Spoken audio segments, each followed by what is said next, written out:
This podcast talks candidly and openly about issues of male sexual violence. A full list of topics can be found in the episode description. Hello and welcome to Beyond the Silence, the official podcast of We Are Survivors. In this podcast, we create a safe space for male survivors of rape and sexual abuse to learn some more information about our service, but this is also a place for us to discuss the issues that affect our community.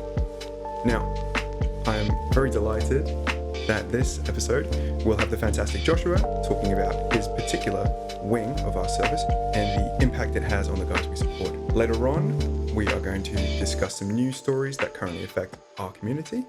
Then we're going to shine a particular spotlight on one of our activities in the activity spotlight. But I recommend sticking around to the very end for the last segment where we're going to hear from you in the community, hear your stories, and also any of your questions. Now, there will be time codes, so you can jump ahead, but of course I recommend sticking around for the entire thing. So, without further ado, let's get started. So, Joshua, you are our Pathfinder lead here at We're Survivors. Mm-hmm. Can you give us a bit more information about how you have sort of developed that service, what it might offer to the guys who access it, and your sort of role in the organisation as a whole? So I think Pathfinder is really interesting because it's like a partnership. So it's a lot of it's well integrated at We Are Survivors. It's also in like Greater Manchester Rape Crisis, Trafford Rape Crisis, Manchester Action on Street Health, and St Mary's Sark. And it's kind of a collection of survivor organisations that can share knowledge and expertise and kind of bring the level of care we provide to the clients like up a bit. So we all sit under kind of the Resilience Hub, and that's kind of where the bolt-on psychological service comes from. Right, yeah. So really what it's about is identifying clients with additional mental health needs or difficulties, and then they might be getting in the way of access and support. That could be like the therapy room, that could be some of the community activities, or even ISVA.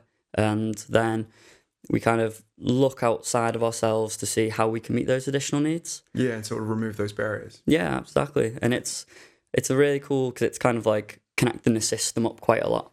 Yeah. So rather than them just getting care here, they also get maybe some more care from the CMHT, or will connect up with the community mental health team. Yeah, so it's a landscape of support. It's not, people don't just slip through the cracks. Exactly, and that's it, because with more complexity, typically people have more difficulties, and then people probably require some more services to kind of help in each of those different areas. Okay, well, I'm really curious to know more about your role and what you bring to it and what your sort of your interests are and how that's kind of brought you in here. But before we kind of jump in with more specified questions about your sort of work, I like to really just open up the floor. So, well, actually, what is a question you wish you were asked more often, and how would you answer it? Yeah, brilliant. I think it's something along the lines of when you're kind of getting introduced to someone, or you're meeting up with a friend that you haven't seen in a while. I feel like people tend to ask you about your work and what you're doing. And I kind of like to more move that away towards like what you're doing in your own life, your hobbies, and kind of the things you do for yourself a little bit more. And that'll fit in later when we talk about self-care.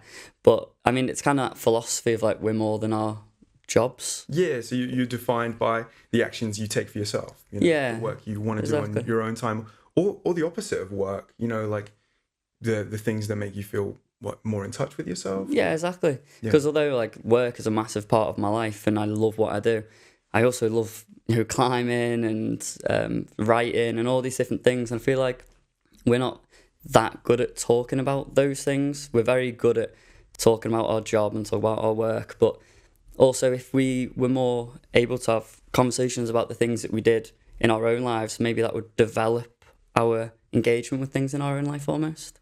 So are you talking about having more open conversations with others about choosing what defines us rather than not just sort of focusing on what might be quite a narrow thing? So this is my job, I'm this age. Yeah. So like looking behind really sort of obvious, what we think of as defining traits, but they don't actually say much about someone, about how they view themselves. Yeah. And it can lead to really interesting conversations about values. Yeah. And when we get to talking about self-care, that will come in, but really being able to explore who we are in our own lives, what our values are, and then that can help us kind of move towards those, which I think is really interesting. So how would you sort of help someone who was maybe struggling with finding themselves? Often with survivors, it can feel like when someone is ready to engage with our service, they may be at a crossroads. Yeah. They're looking That's a to good point. examine their past and no longer wanting to be really defined by it. They're looking at, opportunities for the future. Yeah. How would you be able to help someone who was looking to set new goals, try and find new hobbies? What's the real best way to really start making those changes? Yeah, that's there's lots of different things that come to mind. Yeah. I mean, the first big overarching thing is kind of like maybe in compassion focused therapy and in acceptance and commitment therapy, there's a big emphasis on, like I was just talking about, discovering your values. There was like some really interesting studies that I was reading towards the end of being at university, that underneath a lot of the kind of decision-making pathways lies some pathways that seem to contain our values. And so when we don't really understand our values very well, it's hard for us to kind of act and move towards them. So there's like activities, loads of them online, like value checklists, and there are some more like kind of narrative ones, looking at your life and thinking about the things that you tend to enjoy or things you tend to gravitate towards, which you can lose when you become too focused on responding to threat a lot. Yeah, okay. And so someone who'd be sort of stuck responding to threat or might have quite a high threat drive because they've experienced trauma. So what is an example of a value that someone, might want to try and get in touch with? How could they find a way to sort of express it? Oh, that is a big question. I think the one that tends to come up a lot for people is something like to do with family. Yeah. Caring, kind of connecting with others, which fits really well into what we're doing in the community. Yeah. So I think maybe values around, like being social, being a part of something, contributing to groups, and then helping people to find ways to do that, both here at We Are Survivors, but it's really important to help people. Like, we were both speaking with someone and they want to do astrology. We help them to kind of find that, access it, and then, checking in with them when they're coming here about what they're doing there. You're just giving a lot more breadth to their experience. So encouraging someone to engage in hobbies outside of a space or not feel purely defined by survivorship or by something like their work. Yeah. That kind of fits into, I suppose, a sort of like a mindfulness and sort of self-care processing. 100%. So I've always kind of subscribed to the idea that our job here is to make ourselves redundant. To kind of push someone just as much as they need towards striving into finding their kind of new comfort zone. 100%. And then working on techniques or finding spaces outside of here that, for lack of a better word, put us out of a job, right? Give people the onus over their next journey forward. Yeah, for sure. What are some tips you might be able to offer someone who is sort of starting on their journey, is looking to engage more in mindfulness or get more in touch with values they might have ignored? Yeah. How do you sort of kind of begin that process and motivate yourself? Yeah. I mean, I think first of all, you've got to be kind of motivated to do mindfulness. Yeah. You won't just do it because someone tells you to. So like kind of maybe thinking about your life a little bit and like assessing how much of your life is kind of, I am making these decisions. I'm very like, I'm doing this with intent. I'm very aware. And then how much of it is kind of more maybe autopilot, like automatic responses, habitual. And then once, I think for some people, recognizing that a lot of their life is kind of autopilot, going down, doing a similar thing every day, responding in similar ways, then you kind of realize that there might be an element of developing a little bit more autonomy. Yeah, so you're talking about moving someone from a space where they feel kind of purely reactive. Yeah, that's a good word. Is a space I feel like people might be more innately pushed to as a survivor, because they're coming into this environment, or they might feel like their lives are defined by things that have happened to them, not choices they've made. I think choice is a really crucial word there. So how do you sort of increase someone's autonomy and kind of build it into their mindset going forward, that, it's okay to express it, or that there are ways for them to engage in it? Yeah. So I think, like anything, in the beginning, it's uncomfortable and it's difficult. And the brain kind of learns to, I think what happens is the brain thinks, okay, what I'm doing now, that's what's keeping us alive. So I need to keep doing it. But what it's about is testing that, small doses. So I do with people what I would call like mindfulness reps, maybe, where I'll say something like, when you get home, maybe set a timer, whatever time you want, whatever feels manageable. Maybe it's an hour. The timer goes off, and you would practice mindfulness for as long as it feels right, as long as you're able to. No pressure, not forcing yourself. When that experience is over, reset the timer if you'd like, again, whatever length you want, and just building it like that from the ground up. If you've never done mindfulness, you're not sitting there like for 1 hour straight. So it's not just yoga. Well, I feel like it could be yoga, but people kind of misunderstand it. Yeah. Yoga is about what you sort of mentioned earlier. I feel like it's about being calm. It's about being reactive and present within a space. Yeah, it's intentional. Yeah. It's focusing on the sensations in our arms and the movement that we're going to undertake. It's not oblivion with your eyes closed. No. Yeah. And the thing, that's maybe a misconception of mindfulness, is that mindfulness is about sitting and blanking everything out in a very like Zen way. Whereas actually it's about allowing those thoughts and feelings to come through your mind. And even when you start to feel comfortable to tolerate them, being able to go, okay, I'm feeling anxious.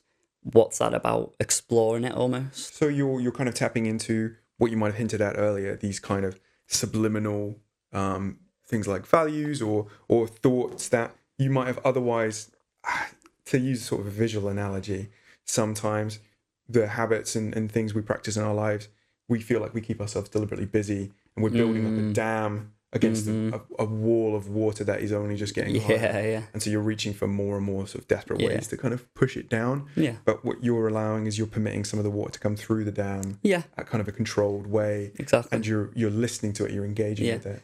And like you say, it's difficult thoughts and feelings. Obviously, we're going to ignore them, try to push them out because they're uncomfortable. Yeah. The more we push them out, the bigger the wall gets, the more water we have to deal with when the dam breaks. And when there isn't so much mindfulness, what might happen is, we're all the way down here sitting in the riverbed. This dam's building up. The emotional alert, so like anxiety comes into your mind. All this water starts running down. Yeah. If we don't have the mindfulness to step outside of the river and observe the emotion, then what's going to happen is we're just going to get caught up in it, carried away with it. And that is then you kind of manifesting your emotions. I am anxious. Whereas mindfulness would be, whoa, I am feeling anxiety. Yeah. And that it's a small thing, but having that little bit of distance allows you to observe it a little bit more. So you're talking about stepping away from a process where you're being purely reactive, stimuli are kind of rushing through you and you're not really thinking about what you're feeling or acknowledging what might be behind it. Yeah. It's just sort of, once again, it's about autonomy. It's just occurring to you. Yeah. So what's the kind of process of stepping away and observing it? If I'm looking at this river of I suppose, emotion or experience, what would that kind of look like? Where does that lead? What's sort of flowing past me? So I think, first of all, it's recognizing your triggers. Yeah. So if you're because if you're dealing with a 10 out of 10 level of anxiety, you're going to struggle, especially in the early days when you're only just building these skills. Yeah. So first of all, identifying low level of anxiety situations, which would mean that you're going to have to do a little bit of thinking with yourself about what are my triggers, when are my emotions going to come up. Because then you can kind of predict and prepare a little bit. Yeah. So, okay, I'm in this situation. I feel it building up like a 1 and a 2 and a 3. It's going to bust. And then what we can do is the very nature of noticing that that's happening allows us to kind of prepare, maybe a little bit of a breath. Yeah, so if I know relaxation. If I know I'm anxious when I'm in elevators or before I go into like a crowded public street or something, is it about listening to those emotions and sort of accepting them and letting them wash over me, or is it more about going into those spaces and knowing, oh, okay, well, this thing is coming up. Do I have like a little fire drill I can run? Are there steps I go through? So I think it's really important that we're not doing any self-soothing and mindfulness to get rid of it. So like you said, it is about more accepting it, embracing it. That can be very uncomfortable. But it's less uncomfortable when the emotions are less. So that's your place to start training that. Yeah. And there's this I love it. It's so simple. It's so simple that it seems like it's stupid. It's just called Name It to Tame It. Yeah. Some clever psychologist. That's it. Dan Siegel, maybe, legend. That's a whiz little name there. I hope you got a good buck from coming up with that one. And he says, name it to tame it. So essentially, you use your kind of frontal lobe, higher executive functioning style skills to say, I am experiencing anxiety. Mm-hmm. And that kind of almost recalibrates your brain. It allows your frontal lobe to kind of know what's happening here. It's kind of a nice first step to then go, I'm feeling anxiety. And then kind of maybe going, that's okay. Let's roll with this. Let's soothe. And then we can reflect on it later or something. Yeah, and I feel like it gives you some framework to, if you're discussing it with someone else, like maybe with a partner, you can say to them, honey, I'm feeling this at the moment. Yeah. This is the word. I think it cuts through what a lot of our guys say when they first kind of, come into this space where they're feeling a lot of things that they can't really name. They can't separate them into distinct sort of physiological signs like hands twitching, but also specific emotions. Yeah. It all kind of comes through as one sort of Scrabble board. But if you can kind of break it into sections, you can reflect and sort of say, oh, I'm noticing that I'm feeling this specific thing, anxiety right now. But you can also talk to someone else about it. And I think that's really, really, that's a crucial thing. That's a powerful thing. It is. And I think pretty much everybody's a genius to an extent. And if our kind of time with someone is spent helping them to understand themselves, maybe provide some frameworks, some to understand their experience, then they can go away and do something with that. And that's really powerful. I think also the mindfulness is a lot about your frontal lobe, so executive functioning. Okay. We know that when people practice mindfulness, the neural density in the orbitofrontal cortex, so basically somewhere around here, it grows. And so when we do something little like name it to tame it, you're providing some balance to bring this frontal part of the brain back on. Because really that's what this is kind of all about on a very basic level. The balance between the emotional brain and the frontal lobe. So when we're just like, I am anxious, we are very much here. Yeah. When we start to say, I'm feeling anxious, observing it, analysing it, stepping back from it a little bit, that's where we're bringing this bit online. Okay. Find some balance. And that's where our kind of, I like to think about it as like empowerment. We're giving people the tools to have an active role in the emotional experience. I love that. Yeah. And outside of our spaces as well, when they're sort of carrying that with them, it's really, really useful when you've got guys who've kind of done the work and they can talk about what's worked for them in terms of finding their spaces and finding support methods they use to calm themselves. They share it with others. We're kind of a living encyclopedia of men who are experts at surviving, whether or not they realize it or not. Yeah. What kind of role would you say that someone's supporter might be able to play in terms of helping them introduce some more mindfulness and some more practice into their own spaces? Yeah, I think, my brain goes straight to, we underestimate the power of a smile. Oh, yeah. We underestimate the power of, me just put my hand on your shoulder and just... Here's my shoulder. There you go. A Fabulous. little bit, I'm sure that felt amazing. I did. No, it felt very good. You're now very soothed. I'm incredibly soothed. And that's kind of it, because as this bounce tips towards the emotional part of the brain, we lose that high level functioning, so the ability to be mindful. Yeah. The more kind of in the emotional brain we become more threat focused, the less able we are to articulate, even to listen, understand and learn. Right. So what we can see and feel is comfort and soothing. Often survivors, people who've experienced trauma, people who haven't developed the self-soothing drive very much, that's it. They don't have very much self-soothing. So they very much stay here. Okay. And an external person can be that soothing drive for you. A little bit of a smile, a little bit of an arm around the shoulder, just nice body language, kind of kind face, maybe mirroring if they're looking anxious, looking at them with a similar expression. All these things can help to slow the emotional brain down, slow the brain activity, and then you're doing what they want to eventually be doing themselves. Right. So then they start becoming maybe receptive to messages, and it might be like, you're doing really well, you're going to get through this. Encouragement, reassurance. So when you're talking about receptive to messages, is that about believing things like a compliment or accepting support from other people whereas in the past they might have kind of cut themselves off from it, or not been able to accept that someone held them in high regard or that they were doing a good job. Yeah, and even on the most basic level, it's cognitive capacity. Okay. Like when you're absolutely fuming and someone says, "You're doing really well," or trying to give you messages like, "You'll get through this." You potentially don't have the cognitive capacity to register that audio information. Yeah, and so does that go back to the idea of kind of our rational brain of if we're down here, we're at that sort of calm and alert scale, we've got more space, we've got more access to be in touch with ourselves and kind of think through things, kind of oversimplified, but think through things, right? Yeah, and like being one of the main features of being calm and alert, so regulated, is that you have more access to your social brain. So again, if I'm giving you messages and your social brain's offline, they're not registering. Got you. But we can register those very basic, like a hug or a smile or a little bit of compassion. Yeah. And that's kind of the beginning, because a lot of people aren't taught to self-regulate. Potentially that's becoming a bigger problem now with technology, but that's not what this is about. But it's very much, if you can put your arm around somebody, bring them down, comfort them, say some nice things to them, they can maybe learn to internalize that a little bit. Yeah. So is it like certain forms of self-soothing, certain processes of self-soothing are best taught through experience? They develop as a result of kind of gregariously absorbing it, not just sort of entirely self-stimulated? Yeah, for sure. There's definitely that.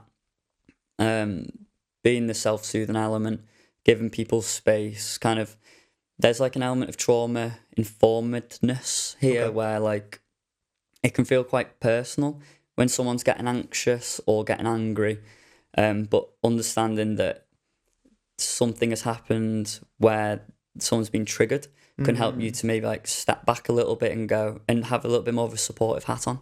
Yeah. And I suppose that is a two-way street as well. If we're talking about observing your own emotional river, kind of looking at, if I know I'm triggered, then I might actually cut people more slack, and I might be more aware that when I am triggered, I exhibit these behaviours. For sure. And I go to a certain place that isn't necessarily the fault of the other person in the room with me. Yeah, 100%. And that's it, like you said, so that's two people working towards a very similar goal. Yeah. But like the first step is nearly always self-soothing.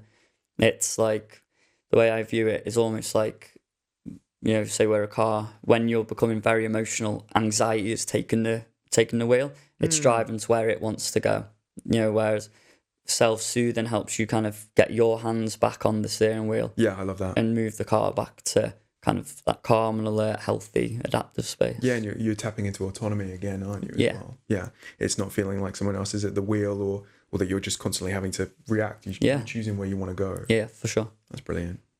So Josh, thank you so much for your time today. I really, really appreciate you answering all of my pestering questions. Oh, no, I love them. And I hope you stick around for the next few segments. I'm off. You will stick around for the next few segments. Of course. And more importantly as well, all of the resources that Josh has talked about, some of the articles and studies that we touched upon, will all be linked in the description of this episode. So please check them out and do some of your own research. All right, so it's time for our new segment now, and this is a space for us to talk about significant survivor stories in media, as well as recent political changes, legislation that might be affecting our community, as well as interesting articles. And there's actually one interesting article I want to talk to you today about, Josh, because it really, really relates to the kind of work that you do with some of our clients in terms of removing those barriers we talked about earlier. And it's from the South China Morning Post. It's by Kate Whitehead, and it talks, essentially about what is the inner child, how can it affect adults, and how do you work with it. Cool. So in terms of the spaces you create and the work you do one-on-one with our clients, can you give us a bit of a intro into what inner child work is and sort of the language and learning around it? Okay. So I don't particularly inner child work is a very focused thing. Yeah. But when you kind of provide an emotional support, the inner child is bound to pop up anyway. Okay. So my kind of understanding of the inner child would be that it's the kind of the carryover of our childhood experiences. Yeah. So when we have an experience, we kind of tend to imagine in the mind, the kind of the feelings we had, the emotions, and then what we learned from that experience. Right. So I fell off my bicycle, so I should be more afraid about trying new things. Yeah, or so something like that. So riding a bike, therefore, is associated with anxiety, Yeah. and we might develop beliefs like, I am incapable, I lack skill, Yeah, okay. things like this. And kind of the amalgamation of all those experiences give rise to kind of our inner child. Yeah. And we might have distinct ones from different periods of our life that represent different kind of prominent thought and feeling patterns that we might have. And these can be identified as like parts of us. Yeah. And these parts like almost have a consciousness to them. It's really interesting. So kind of like a personality, or? Yeah, I mean, you can kind of converse with them. You can learn from them. You can ask them questions and get answers. And the kind of inner child work essentially is about helping the child to process the feelings, the emotions, and kind of rework the belief almost. Yeah. So you challenging preconceptions, or? Yeah, providing new evidence, kind of providing maybe the compassion, the sort of encouragement and reassurance, etc., that wasn't given at the time. So you're talking not about removing or necessarily unlearning. It seems you're talking about building up new experiences and introducing them in the same way as, hey, you fell off your bicycle. Hey, you did a stand-up comedy show. Look at that. Look at what you can do on stage. Well, exactly. Or even like when a child fell off, they would have liked to have been soothed. Yeah. Maybe the children at work might not have developed this particular fear of bicycles. Got you. But they would like to be soothed to that the emotions can kind of be processed. Yeah. And then also that belief that they would say, oh, I've got no skill. You can give them positive messages like, you fell off your bike one time, that's okay. You can do it next time. I'll help you through that. Yeah. That's kind of the idea of like reparenting. And that's kind of providing the positive parenting experience that might have been missed. Yeah. So Dr. Julia Andre talks in this article. She's a clinical psychologist who studied at the University of Hong Kong. Brilliant. She discusses the idea of this being kind of like a parenting license. So you start off by working with a client's inner child, these sort of unmet childhood needs. Yeah. And then you are kind of passing the reins. It's that idea of you move outside of this space and you've kind of built a new relationship with these parts potentially. Yeah, like you're kind of modeling to the person. Oh, okay, yeah. So like often when someone will say to me, why can't I do this? And we reflect on their childhood, that there wasn't really any soothing done by their parent. Yeah. Then where would you get that from? You need to be taught these things. They're not built into the brain at birth. Yeah. And so your job as the person working with the client is to kind of show them how to reparent their parts. Yeah. And like this is a lengthy-ish process. Like it will go on for a long time. Yeah. There aren't fixes like this. But also I think one thing that's really interesting to me is that we've got these inner children. They're sometimes referred to as exiles. So they're the content that they hold, the emotions, the beliefs, they're quite difficult to come in contact with. Yeah. And so we have these like manager parts that develop, or I believe that we have these manager parts that develop to keep them from being triggered. So if I stay out of these certain situations, the inner child will be okay. I won't have to feel those feelings again. Got you. And that's kind of the learning process of trauma. Yeah. A lot of the trauma behaviours, the outcomes of trauma, they might seem somewhat like neurodiverse. Like you'd be like, in that situation, why would someone respond like that? That's a bit, different maybe. And so you can kind of go and look and think, like that's because something potentially happened to them. So trauma has informed this kind of internal lesson or this sort of mantra that really makes someone act in quite an avoidant way. Potentially avoidant, yeah. But so back to the manager parts that kind of create these kind of trauma behaviours that we might see. There's the potential that if we go too quickly into the inner child work and we trigger up all these feelings, this can be difficult for clients, especially who have a lot more emotional burden contained within their inner child. Yeah. And then we might see things like risky behaviours, drug use, all these like behaviours that people use to kind of counteract that pain. So we go in hard, we do this, and we don't even mean to. Clients will offer it because they want it like dealt with.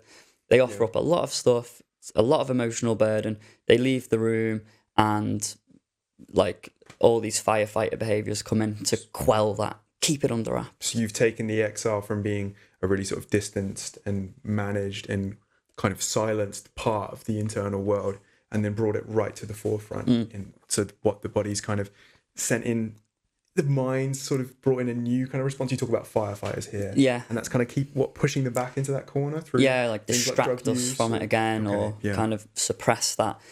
And I think that's the important element of inner child work, is working with the whole person. Yeah. So those manager parts, or like we might view them as a behaviour, but really what underlies the behaviour, like that behaviour's been done for a reason. And before we work through that and kind of bring that down, then that might give us more access to the inner child. Yeah. So you're acknowledging experiences and trying to work through and work with that person. You're not pushing away all of those parts they've developed. You're looking at why they formed. Yeah. Trying to put them in their proper places, I suppose. Yeah, and like respecting that parts have developed to keep someone safe. Yeah. And that's kind of comforting for people. Yeah, it's a survival mechanism. Yeah. If you look at something like a firefighter, if you're a client at the kind of crossroads we talked about earlier, and you're wanting to, start new practices, improve your self-care, it still feels important to me to kind of look back at the behaviors you used to use in the past. Oh, yeah. And still be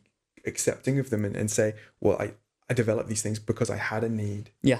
Just because I am now at a place in my life where I can change behaviors to ones that are more sociable, better for me, doesn't mean I need to hate my past self for trying to keep me safe. 100%. Yeah. Yeah. And that's like an acceptance, that's a compassionate view. Yeah. And it's like, that's the interesting thing about trauma, is that those behaviors developed in a particular situation. So like you're a child, your parent is in some way very nasty to you, threatens your safety in some way. And you develop these behaviors to kind of minimize that risk. And in that situation, fantastic. Like you are doing a good job of protecting yourself. Fast forwards 10 years and you've got your own flat and it's, everything is actually safe, but you're still perceiving that there are threats and you're acting in that same way. That's called like a mismatch. And part of mindfulness would be, I'm doing this thing, it's very automatic. Yeah. But actually, right now in this room, I am safe. I'm not threatened. Yeah. Things I might perceive as threats, I can actually talk to myself about. Yeah. Okay. How would I try and go about sort of spotting behaviors like this? Maybe sort of things that have formed as a result of trauma, certain patterns in other people. What's a good way of me, if I'm worried I might have a survivor in my life who might not be ready to talk, or I know I've got a survivor and I'd like to support them. What's a good way of sort of identifying them and trying to bring them in for help? Good conversation, being a caring individual, or, when someone senses that someone cares about them, obviously that increases their trust, which decreases the barriers to talking about what's going on for them. I think just having a nice conversation, and not pandering almost. It's a bit like just have a chat, and the person should know, or you can let them know, like, you just talk about what you feel comfortable to talk about. You talk, and then that can be part of that, them discovering what's going on for themselves. Instead of it all being in here and all very confusing and like static, you're almost allowing them to kind of put it out here and put it in more of an order. Yeah, and it seems like you're also avoiding the kind of intrusivity we talked about earlier, where, as a therapist, you don't want to reach down someone's throat and grab the exile. No, well, that's it. Like, there's like levels, and you kind of want to be starting at these levels and working up. And also like recognizing when someone is becoming dysregulated. Yeah. And maybe slowing down. There's this concept called co-regulation. Okay. So right now we're both very calm. So we're kind of reinforcing that kind of brain nervous system state. So it's like a bit of ping pong, because you're looking at me and you can see my calming behavior. It's reinforcing that you are right to exhibit your own calming behavior. But if over in that corner, I see a little flame start to come up, Gotcha. and you can't see it, but you can see me getting anxious. Your nervous system goes, wait, why is he anxious? I need to be anxious. Yeah. And then we start kicking off fight, flight, freeze, flop, all the Fs. Yeah. So yeah, co-regulation is really important. When someone you're with starts getting anxious, paying attention to your own inner world and seeing if you're able to stay calm so that they can stay calm. I realized, this is an interesting segue, but I realized when I was walking around, I'd see a stray cat. I used to be really, really anxious around them. Okay. And they get really anxious and flighty. Yeah. But then every time I started approaching them, I'd think of my happiest memories or like a really calming place, and they come up and I just get to stroke them. Yeah. And again, like that's a self-soothing thing that you've just done there. Yeah. You've identified, I'm in threat mode, and then the self-soothing part of your brain's gone, how do I kind of bring this down? And that's brilliant. And again, like being open to explore things with people. So when your friend might do something that you're like, that's unusual in that situation, like gently and curiously being like, oh man, like that seemed hard for you. And people might open up, they might not want to, but there's no real harm in a good conversation. You know when things are getting too deep, and that's when you can be like, okay, this isn't, I'm not capable, this is too much for me. And that's when, you know, that can be one of the indicators that someone needs a little bit more intensive support than just having chats with friends. Fantastic. Thank you so much for your insight. Now, of course, we've been very lucky to have Josh's perspective on the article, but if you'd like to read it yourself, and I thoroughly encourage that you do, you'll find that in the description. Up next is the activity spotlight, where we're going to shine a spotlight on one of our amazing initiatives in the community and let you know how you can get involved, but also talk about, the benefits of it and why we run it. So this week, I really, really want to talk about the coffee shop because I feel like it just ties so naturally into what we're talking about, which is casual settings, calming environments, but also just the simple benefits of good conversation. Yeah, for sure. So the coffee shop, we run 2 per week at the moment. We run one on a Tuesday afternoon and one on a Thursday afternoon. We run them at a local coffee shop. If you want some information about where we run it, all you need to do is call in. And our number is, of course, floating somewhere in front of my face right now, I imagine. But also you can email us via community@wearesurvivors.org.uk for any information about any of our events. But we run it very nearby our sort of home operations. It's a fantastic little cafe, a really, really nice space to sort of talk. Yeah. Get your card games out. I always lose, but it's character building, I imagine. You can actually get a free coffee, which I think is really, really nice. It's a good initiative. It's a good coffee as well. Like that takes away a serious barrier, definitely. Yeah, for sure. Sit down with a slice of cake, just really sort of talk and check in. I think that's the kind of importance of having a space where you can talk without judgment. Yeah, for sure. I mean, and like the environment is very soothing. Yeah, absolutely. Yeah. It's lovely, it's calm, it's kind of like clean, it looks nice. There's like a lot to be said for how we set our environment up. Yeah. If we go home and the walls are red and everything is orange and different colours and the carpet's hard and everything about our environment is kind of puts us on edge a little bit. Yeah. That's no good.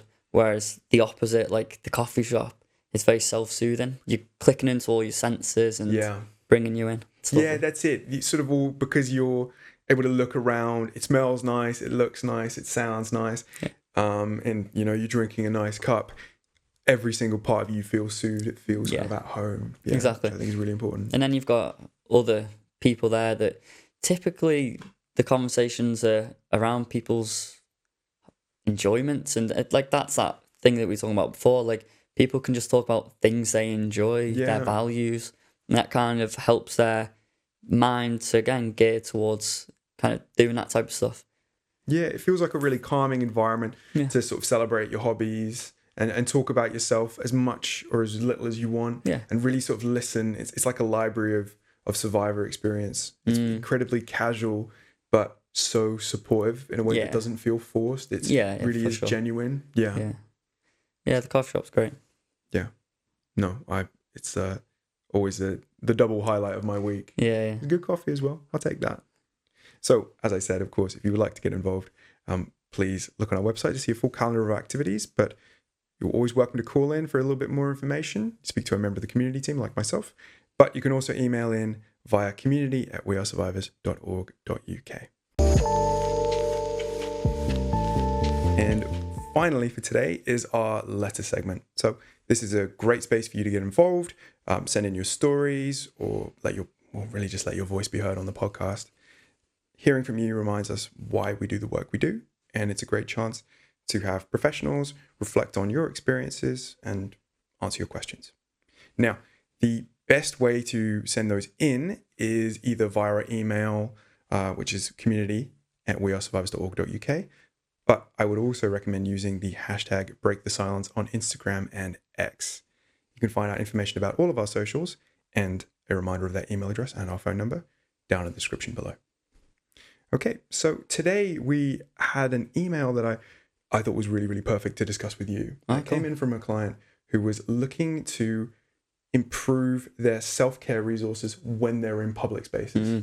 Now, they've utilized and enjoyed the butterfly hug method, but they're worried about how to workshop it and something. So for those who don't know, it's a sort of a rhythmic tapping, which I'm sure you can explain in much better words than me.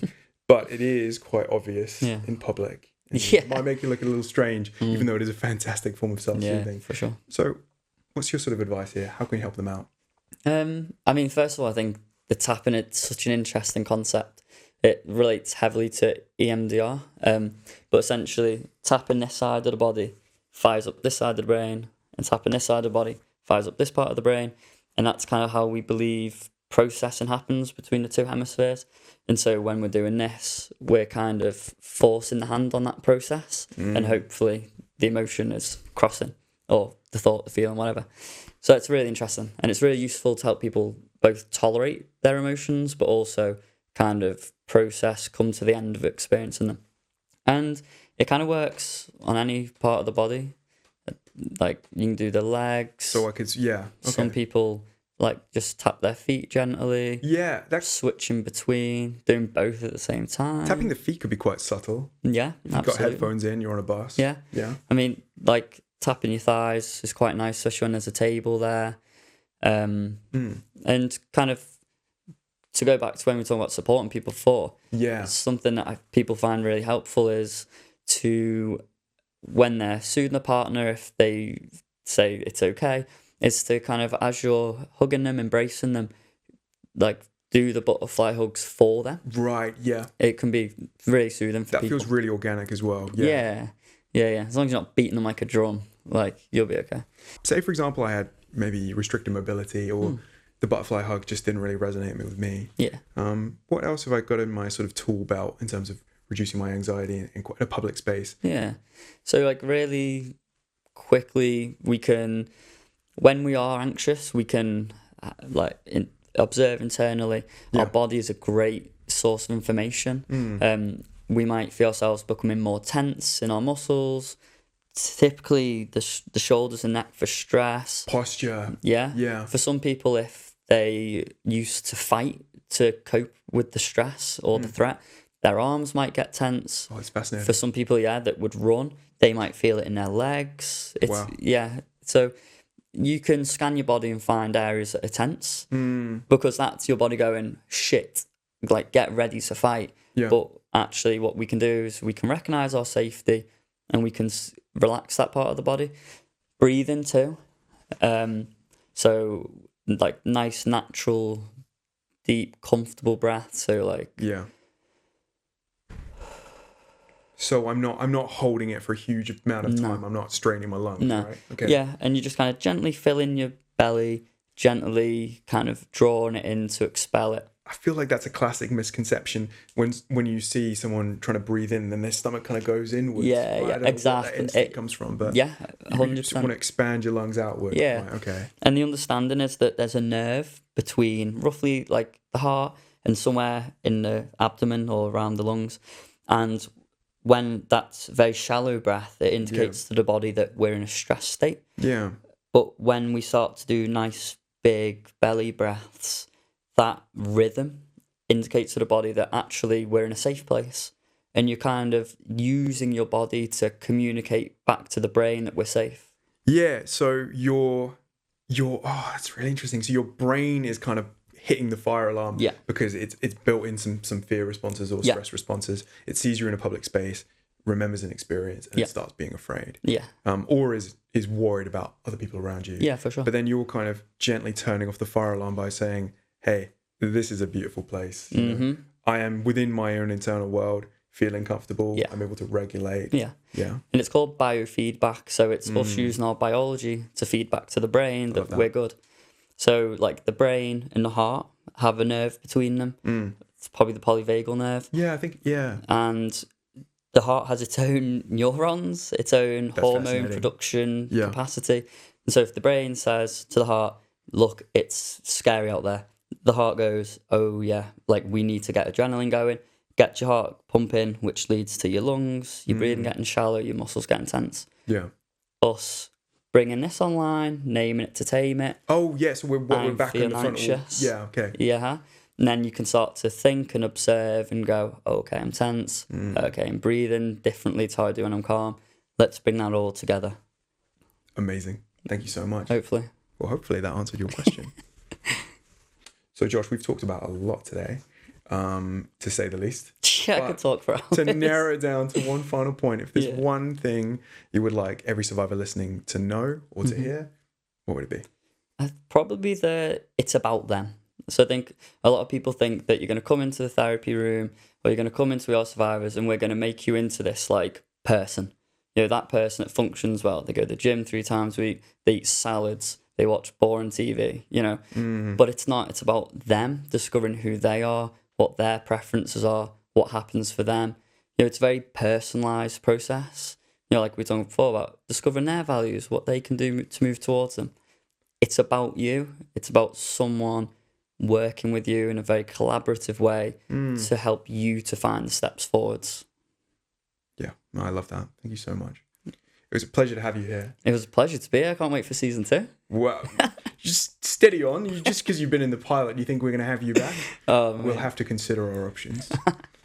Well, it's been a pleasure to have you here as well. Thank you so much for tuning in to our first episode of Beyond the Silence. Remember, if you want to get your voice heard on the podcast, the best way to do that is by the hashtag #BreakTheSilence on Instagram or X.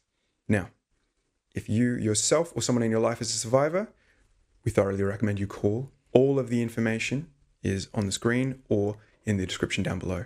We are here for you whenever you're ready. Thank you so much for joining us for this episode. We hope that you come back and spend some time with us in future. From our safe space to yours, goodbye.